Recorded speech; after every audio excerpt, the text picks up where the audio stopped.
इस आंदोलन में बहुत बढ़ चढ़कर सहयोग कर रहे हैं, लंगर चला रहे हैं, बंदे भेज रहे हैं,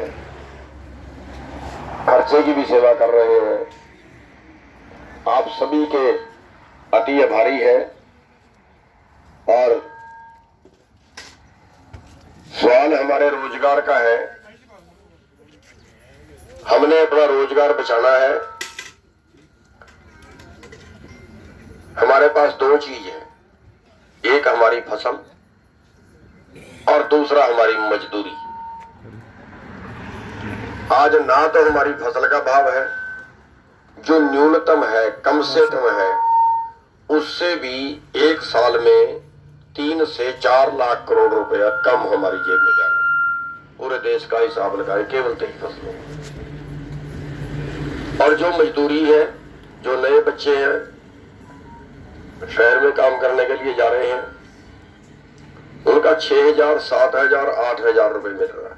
8,000 तो किसी को मिलते हैं, 6,000, 7,000 में काम करवा रहे हैं, 11-11 घंटे काम करवा रहे हैं। जबकि न्यूनतम रेट अनस्किल्ड का भी करीब 9,500 है और 8 घंटे का है। इसका मतलब ये निकलता है कि हमारे जितनी कम से कम मजदूरी मिलनी चाहिए, जो हमारे बच्चे कहीं फैक्ट्री में, कहीं कंपनी में, कहीं शहर में जाके कर रहे हैं, उसके आधे हमें मिल रहे हैं। और यही दो चीज है जो देश की जीडीपी बढ़ाती है, जो देश का लेन देन बढ़ाती है, जो देश को समृद्ध करती है। और वो दोनों चीज हमारे पास जो है, हमारी मजदूरी भी लुट गई और हमारी फसल भी लुट गई। और अब जो आगे प्लान चल रहा है वो है कि पूरी खेती जो आगे है, क्योंकि वर्ल्ड मार्केट से मुकाबला करना है। वर्ल्ड मार्केट से मुकाबला करने में अमेरिका में 10,000 एकड़ का प्लाट है, यहाँ पे 5 किले का प्लाट है, उनका मुकाबला नहीं कर सकते। और अब जो अगली प्लान सरकार कर रही है वो ये कर रही है कि आगे 500 एकड़, 1,000 एकड़, 5,000 एकड़ के प्लाट बनेंगे और उनमें कंपनियां खेती करेंगी। बड़े प्लाट में खेती सस्ती पड़ेगी, उनमें कंपनियां खेती करेंगी।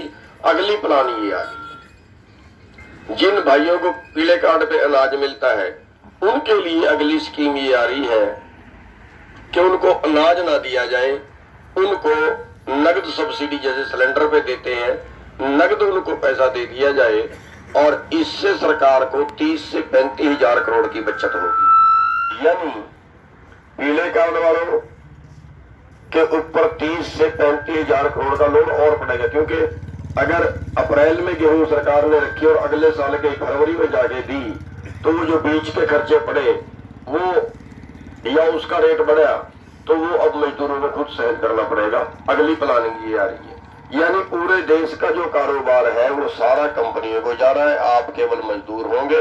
और मजदूरी भी मैंने बता दिया 6,000, 7,000, और वो भी सबको नहीं मिलेगी। तो ये हमारा रोजगार बचाने की लड़ाई है। और इस रोजगार बचाने की लड़ाई में इसके अलावा हमारे पास कोई चारा भी नहीं है जिंदा रहने का। लड़ना हमारी मजबूरी है, शौक में नहीं लड़ रहे, हमारी मजबूरी है। तो बस आप जिस तरह से इस लड़ाई में लग रहे हैं, पता नहीं कब तक चलेगी, हमें नहीं पता। अंधी लड़ाई है जी। जब तक आप लड़ते रहोगे तब तक आप अपना अधिकार लेते रहोगे। कितने दिन तक लड़ना पड़ेगा कोई समय सीमा नहीं है, लेकिन तब तक लड़ना है जब तक हम जीत नहीं जाते। तो बस इतना से ही आपसे अनुरोध करूंगा और आपका धन्यवाद करूंगा।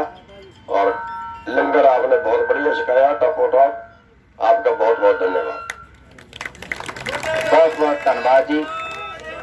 ਸਾਡੇ ਵਿੱਚ ਗੁਰਨਾਮ ਸਿੰਘ ਜੀ ਚਨੂਨੀ ਪਹੁੰਚੇ। ਅਸੀਂ ਕਹਿ ਦਿਨੋਂ